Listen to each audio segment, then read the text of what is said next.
नमस्कार, मैं हूं शशि। आइए झारखंड के टॉप 25 प्रमुख खबर जानते हैं। झारखंड के सभी किसानों को मिलेगा मोन्था से हुए फसल नुकसान का लाभ। कृषि मंत्री शिल्पी नेहातिरकी ने कहा है कि झारखंड में चक्रवाती तूफान मोन्था से हुए नुकसान का लाभ राज्य के सभी किसानों को दिया जाएगा। उन्होंने बताया है कि जिन किसानों ने फसल बीमा नहीं कराया है उन्हें भी लाभ दिया जाएगा और मुआवजा मिलेगी। मंत्री ने बताया है कि इसके लिए आपदा प्रबंधन के तहत प्रति एकड़ 3,000 रुपये भुगतान का प्रावधान है। भुक्तभोगी किसान अपने अंचल कार्यालय में एक आवेदन देकर योजना का लाभ ले सकते हैं। किसान अपने फसल नुकसान होने संबंधी जानकारी टोल फ्री नंबर 14447 पर कॉल करके भी आसानी से दे सकते हैं। मंत्री शनिवार को चक्रवात से धान की फसल के नुकसान की सूचना पर देवघर जिले के सारवा प्रखंड के जियाखारा पंचायत स्थित रामपुर गांव में बोल रही थी। इस दौरान उन्होंने प्रभावित किसानों से बात कर फसलों को हुए नुकसान की विस्तार से जानकारी ली। कृषि मंत्री किसानों के खेत भी पहुंची, जहां उन्होंने खेतों में फसलों की वास्तविक नुकसान का जायजा लिया। मौके पर कृषि मंत्री ने कहा है कि राज्य में करीब 13 लाख किसान का बिरसा प्रधानमंत्री फसल बीमा योजना के तहत निबंधन हुआ है। ये सभी किसान फसल बीमा के दायरे में आएंगे। मंत्री इरफान अंसारी ने बुंडू हाईवे दुर्घटना में घायल मरीज के परिजनों से की मुलाकात। झारखंड के स्वास्थ्य मंत्री डॉक्टर इरफान अंसारी ने शनिवार को राजेंद्र आयुर्विज्ञान संस्थान रिम्स में भर्ती बुंडू हाईवे दुर्घटना में घायल मरीजों और उनके परिजनों से मुलाकात की। उन्होंने पीड़ितों को आर्थिक मदद भी देने की घोषणा की है। मुलाकात के बाद डॉक्टर अंसारी ने दुर्घटना में जान गंवाने वाले के परिजनों को 1-1 लाख रुपए की आर्थिक सहायता देने की घोषणा की। उन्होंने घायलों को भी व्यक्तिगत स्तर पर मदद पहुंचाई है। बता दें कि चाईबासा में थैलेसीमिया पीड़ित बच्चों को HIV संक्रमित खून चढ़ाने की घटना पर मंत्री ने कहा है कि उन्हें संदेह है कि यह राजनीतिक साजिश के तहत किया गया, लेकिन जल्द ही साजिशकर्ताओं का पर्दाफाश होगा। किसी को छोड़ा नहीं जाएगा। उन्होंने आश्वासन दिया है कि पूरी जांच निष्पक्ष और पारदर्शी होगी तथा दोषियों के खिलाफ कड़ी कार्रवाई तय है। चक्रवाती तूफान मोन्था कमजोर, आज से मौसम साफ। बंगाल की खाड़ी में उठा चक्रवाती तूफान मोन्था कमजोर पड़ गया है। इससे झारखंड के विभिन्न जिलों में हो रही बारिश रुक गई है। हालांकि शनिवार को मौसम साफ रहा, लेकिन बादल छाए रहे। रविवार से मौसम पूरी तरह साफ होने की संभावना है। यह जानकारी मौसम विभाग ने शनिवार को ही दी है। वहीं रांची और आसपास के इलाके में शनिवार को धूप छांव की लुका छुपी जारी रही। पिछले 24 घंटे के दौरान झारखंड में सबसे अधिक बारिश धनबाद में 119.6 मिलीमीटर रिकॉर्ड की गई। इसके अलावा राज्य के विभिन्न इलाकों में भी बारिश रिकॉर्ड की गई है, जिसमें पुटकी में 90 मिलीमीटर और बरकट्टा में 86, पालगंज में 50, कोन्नर डीवीसी में 48, पपकुनी में 48, पांकी में 41, तोपचांची में 39, गढ़वा में 38, नामकुम में 34 और नंदादीह में 33, डाल्टनगंज में 27 मिलीमीटर बारिश रिकॉर्ड की गई है। हजारीबाग में 43 साल पुरानी जमीन गायब। हजारीबाग जिले में बंदोबस्त कार्यालय की ओर से जमीन सर्वेक्षण दस्तावेज तैयार करने में लापरवाही का चौंकाने वाला मामला सामने आया है। पदमदा प्रखंड के नवाडी कला गांव में 5.55 एकड़ जमीन को गलत तरीके से दूसरे व्यक्ति के नाम बंदोबस्त कर बंडा पर्चा जारी कर दिया गया। इस संबंध में भूस्वामी परिवार के नागो महतो, सरयू प्रसाद और संजय प्रसाद मेहता और अनुज कुमार मेहता ने उपायुक्त शशि प्रकाश सिंह को लिखित आवेदन देकर न्याय की मांग की है। आवेदन में कहा गया है कि खाता संख्या 01/175 और प्लॉट संख्या 5075/235 की यह जमीन केसिया देवी के नाम सरकारी अभिलेख में दर्ज है। जानकारी के अनुसार यह जमीन केसिया देवी को वर्ष 1982 में रजिस्ट्री दिनांक 13 दिसंबर 1982 के माध्यम से प्राप्त हुई थी, लेकिन सितंबर 2025 के पहले सप्ताह में उन्हें पता चला है कि गांव के कुछ प्रभावशाली लोगों ने इस जमीन का बंदोबस्त अपने नाम करा लिया है। पाकुड़ खदान विवाद में 2 आरोपित गिरफ्तार। झारखंड की पाकुड़ पुलिस ने बेल पहाड़ी स्थित खदान विवाद में हुई फायरिंग और मारपीट के मामले में 2 आरोपितों को गिरफ्तार किया है। यह कार्रवाई पुलिस अधीक्षक पाकुड़ द्वारा गठित विशेष जांच दल द्वारा की गई। पाकुड़ अनुमंडल पुलिस पदाधिकारी दयानंद आजाद ने शनिवार को प्रेस वार्ता कर पूरे घटना चक्र की जानकारी दी है। अनुमंडल पुलिस पदाधिकारी ने बताया है कि पाकुड़ जिले के बेलपहाड़ी गांव में खदान संचालन को लेकर हुए विवाद के हिंसक रूप ले लिया। इस घटना में मनोहर यादव और अन्य स्थानीय ग्रामीणों पर जानलेवा हमला किया गया। हमलावरों ने लाठी डंडे और हथियार से हमला करने के साथ साथ फायरिंग भी की। घटना के संबंध में हिरणपुर थाना कांड संख्या 105/25 दर्ज किया गया। इसमें भारतीय न्याय संहिता की विभिन्न धाराओं के साथ साथ आर्म्स एक्ट और विस्फोटक पदार्थ अधिनियम 1908 की धाराएं भी शामिल है। झारखंड स्थापना दिवस पर सरायकेला में होगा भव्य आयोजन। झारखंड स्थापना दिवस समारोह 2025 की तैयारियों को लेकर सरायकेला उपायुक्त नीतीश कुमार सिंह ने वीडियो कॉन्फ्रेंसिंग के माध्यम से सभी विभागों के अधिकारियों के साथ समीक्षा बैठक की। उन्होंने कार्यालयों के सफल संचालन के लिए विभागवार जिम्मेदारियां तय करते हुए समयबद्ध कार्य निष्पादन का निर्देश दिया।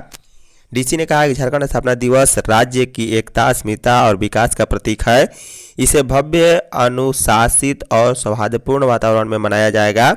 उन्होंने बताया कि जिला मुख्यालय स्थित नगर भवन में सांस्कृतिक कार्यक्रम आयोजित होगा, जिसमें झारखंडी लोक नृत्य, लोकगीत और पारंपरिक कला की प्रस्तुति दी जाएगी। डीसी ने निर्देश दिया है कि 11 नवंबर से 15 नवंबर तक राज्य स्तर पर प्रस्तावित गतिविधियों के अनुरूप जिले में जागरूकता रथ, फ्लैश मॉब, साइकिल रैली आदि कार्यक्रम आयोजित किए जाएंगे। बिहार चुनाव में झारखंड के मंत्रियों को मिली बड़ी जिम्मेदारी। झारखंड प्रदेश कांग्रेस कमेटी के नेताओं को बिहार विधानसभा चुनाव में कई अहम जिम्मेदारी दी गई है। इसी क्रम में झारखंड सरकार में कांग्रेस कोटे के मंत्रियों को सीमा से सटे क्षेत्र में प्रचार प्रसार से संबंधित कार्य सौंपा गया। नेता लगातार क्षेत्र में आना जाना कर भी रहे हैं। फिलहाल मंत्री शिल्पी नेहातिरकी, दीपिका पांडे सिंह और कुछ विधायक बिहार में कैंप कर रहे हैं। इन लोगों को झारखंड कांग्रेस के प्रभारी रह चुके अविनाश पांडे का मार्गदर्शन प्राप्त हो रहा है। अविनाश पांडे के साथ शनिवार को दीपिका पांडे सिंह ने चुनाव की तैयारियों से संबंधित विस्तृत चर्चा भी की।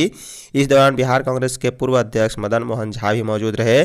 बता दें कि झारखंड कांग्रेस के कई नेताओं और खासकर मंत्रियों को बिहार विधानसभा चुनाव में अहम जिम्मेदारी दी गई है। इसको लेकर मंत्री दीपिका पांडे सिंह, शिल्पी नेहातिरकी और कई अन्य नेता बिहार के क्षेत्र का भ्रमण भी कर चुके हैं। धनबाद में 45 दिन तक बंद रहेगा बरमसिया रेल ओवरब्रिज। शहर के उत्तरी और दक्षिणी हिस्सों को जोड़ने वाला बरमसिया रेल ओवरब्रिज 45 दिनों तक बंद रहेगा। 5 नवंबर से 20 नवंबर तक इस पुल पर मरम्मत कार्य किया जाएगा। यह पुल हावड़ा और धनबाद रेल लाइन पर धनबाद रेलवे स्टेशन के समीप स्थित है और शहर के प्रमुख मार्गों में से एक माना जाता है। शनिवार को धनबाद समाहरणालय स्थित कार्यालय में उपायुक्त आदित्य रंजन की अध्यक्षता में हुई बैठक में यह निर्णय लिया गया। उपायुक्त ने निर्देश दिया है कि मरम्मत अवधि में वैकल्पिक मार्गों को पहले से चिन्हित कर ट्रैफिक व्यवस्था सुचारू रूप से रखी जाए ताकि आगमन को परेशानी न हो। वहीं उपायुक्त ने संबंधित अधिकारियों को निर्देश दिया है कि समय से लोगों को सूचना दी जाए और वैकल्पिक सड़कों पर अतिक्रमण हटाया जाए। बैठक के बाद एसडीएम, डीटीओ, ट्रैफिक, एसडीपी, पथ निर्माण विभाग और रेलवे के अधिकारी ने मौके पर पहुंचकर पुल की स्थिति और वैकल्पिक मार्गों का निरीक्षण किया है। मिड डे मील में अंडा की खरीदारी 7 रुपये में मिलते हैं 6 रुपये। झारखंड के सरकारी स्कूल में मिलने वाले अंडे की राशि में बढ़ोतरी नहीं हो रही है। स्कूल में प्रति बच्चे अंडे के लिए 6 रुपये दिए जा रहे हैं, जबकि खुदरा बाजार में इसकी कीमत वर्तमान में 7 रुपये से अधिक है। ठंड की शुरुआत हो चुकी है और इसकी कीमत बढ़कर 8 रुपये या इससे अधिक तक की संभावना है। यह समस्या शहरी क्षेत्र के स्कूलों में है, जबकि ग्रामीण व सुदूर क्षेत्र के स्कूलों अंडा की वर्तमान दर 8 रुपये तक पहुँच गई है। ऐसे में शिक्षक इससे मैनेज कैसे करे, इसकी ऊहापोह है। सरकारी स्कूलों में सप्ताह में पूरक पोषाहार के रूप में 2 दिन अंडा या फल दिया जाता है। सरकार ने इसके लिए हर दिन के लिए 6 रुपये निर्धारित किया है। वहीं महंगाई को देखते हुए स्कूल भी अपने स्तर से रास्ता निकाल रहे हैं। 2 दिन अंडा या फल देने की स्थिति में कई स्कूलों में 1 दिन अंडा और 1 दिन फल दिया जा रहा है। वहीं कई जगह पर बच्चों की उपस्थिति से ज़्यादा संख्या बताकर दोनों दिन अंडा दिया जा रहा है। खूंटी जिले में लंपी वायरस का प्रकोप बढ़ा। खूंटी जिले में लंपी वायरस का प्रकोप एक बार फिर तेजी से फैल रहा है। इस संक्रामक बीमारी ने जहां पशुओं को बुरी तरह प्रभावित किया है, वहीं पशुपालकों को भी चिंता बढ़ा दी है। बीमारी से पशुओं को तेज बुखार, सूजन, भूख न लगना और शरीर पर फफोले जैसे लक्षण हो रहे हैं। कई पशुओं की मौत भी हो चुकी है। हालांकि पशुपालन विभाग का दावा है कि जिले में टीकाकरण अभियान के चलते स्थिति पहले की तुलना में नियंत्रण में है। पशु चिकित्सकों के अनुसार लंपी वायरस के लिए अब तक कोई विशेष टीका विकसित नहीं किया गया। कोरोना काल से ही इस बीमारी के मामले सामने आने लगे थे। चूँकि वायरस गोट पॉक्स वायरस से मिला जुला है, इसलिए फिलहाल उसी वैक्सीन का उपयोग किया जा रहा। जिले में 2,26,200 जानवरों को लंपी वायरस का टीका लगाने का लक्ष्य रखा गया था, जिसमें से 2,12,136 जानवरों का टीकाकरण हो चुका है। गढ़वा के मझियाव सीओ को पत्नी ने दूसरी महिला के साथ पकड़ा। गढ़वा जिले के मझियाव के अंचला अधिकारी प्रमोद कुमार के सरकारी आवास पर शनिवार को सुबह से 7 घंटे तक हाई वोल्टेज ड्रामा हुआ। बिहार के गया से अहले सुबह परिजनों के साथ सीओ आवास पर अचानक पहुंची पत्नी ने सीओ को किसी दूसरी महिला के साथ पकड़ लिया और जमकर हंगामा किया। सीओ की पत्नी ने आरोप लगाया है कि जब वह सुबह सीओ के आवास पर पहुंची और बाहर से आवाज़ लगाई तब अंदर से दरवाज़ा नहीं खोला गया। तब आवास के बाहर ताला जड़ कर पुलिस को सूचना दी गई। सूचना पर पहुंची पुलिस ने दरवाज़ा खुलवा कर सीओ के घर के अंदर से एक महिला को कब्जे में ले लिया। इसके बाद जिला मुख्यालय स्थित महिला थाने के सपुर्द कर दिया गया। थाने में पूछताछ के बाद उक्त महिला को उसके परिजनों के हवाले कर दिया गया। इधर मामले को लेकर सीओ ने कहा है कि जिस महिला को लेकर आरोप लगाए जा रहे हैं वह उनके घर में खाना बनाने का काम करती है। डीलर कम अनाज दे तो कार्रवाई डीसी। राष्ट्रीय खाद्य सुरक्षा अधिनियम एवं झारखंड राज्य खाद्य सुरक्षा योजना के प्रभावी क्रियान्वयन को लेकर शनिवार को रांची के मोराबादी स्थित आर्यभट्ट सभागार में एक दिवसीय कार्यशाला आयोजित की गई। कार्यशाला का शुभारंभ रांची डीसी मंजुनाथ भयंत्री ने दीप प्रज्वलित कर किया। इस अवसर पर विशिष्ट अनुभाजन पदाधिकारी मोनी कुमारी, जिला आपूर्ति पदाधिकारी राम गोपाल पांडे सहित विभिन्न पदाधिकारी एवं जन वितरण प्रणाली दुकानदार भी उपस्थित रहे। मौके पर डीसी ने कहा है कि राष्ट्रीय खाद्य सुरक्षा अधिनियम गरीबों और जरूरतमंद परिवारों के लिए जीवन रेखा है। उन्होंने सभी राशन डीलरों को निर्देश दिया है कि लाभुकों से सम्मानजनक व्यवहार करें और किसी भी परिस्थिति में दुर्व्यवहार न हो। उन्होंने स्पष्ट कहा कि यदि कोई डीलर कम अनाज देता पाया गया तो उनके खिलाफ विभागीय कार्रवाई की जाएगी। कार्यशाला में राशन वितरण में पारदर्शिता, आधार लिंक्ड बायोमेट्रिक सत्यापन और गोदाम प्रबंधन और FIFO पद्धति पर विस्तार से चर्चा की गई। चक्रधरपुर रेल मंडल में ट्रैक पर पहुंचे 22 हाथी। चक्रधरपुर रेल मंडल में बंडा मुंडा में लगातार दूसरे दिन हाथियों के रेल ट्रैक पर जमने से ट्रेनों का परिचालन प्रभावित हुआ। शुक्रवार रात से शनिवार तक जमे 22 हाथियों के झुंड के कारण 5 घंटे तक आवाजाही बंद रही। इससे पहले गुरुवार रात को हाथियों के झुंड के ट्रैक पर आने से 3 घंटे ट्रेनों को जहां तहां रोकनी पड़ी। रेलवे ने इस क्षेत्र में 30 किलोमीटर प्रति घंटा की रफ्तार से ट्रेनों का परिचालन का निर्देश दिया है। जानकारी के मुताबिक बंडा मुंडी के डी केबिन के पास शुक्रवार देर रात 22 हाथियों का झुंड दूसरे दिन भी रेलवे ट्रैक पर पहुंच गया। हाथियों का झुंड ट्रैक पर पहुंचते ही हावड़ा मुंबई मुख्य मार्ग पर ट्रेनों का परिचालन ठप हो गया। जनजाति गौरव दिवस से केंद्र सरकार ने बढ़ाया झारखंड का सम्मान। भगवान बिरसा मुंडा की 150वीं जयंती वर्षगांठ पर भाजपा अनुसूचित जनजाति मोर्चा की कार्यशाला शनिवार को पार्टी कार्यालय में आयोजित हुई। कार्यशाला की अध्यक्षता मोर्चा के प्रदेश अध्यक्ष शिवशंकर उरांव ने की और संचालन राजेंद्र मुंडा ने किया।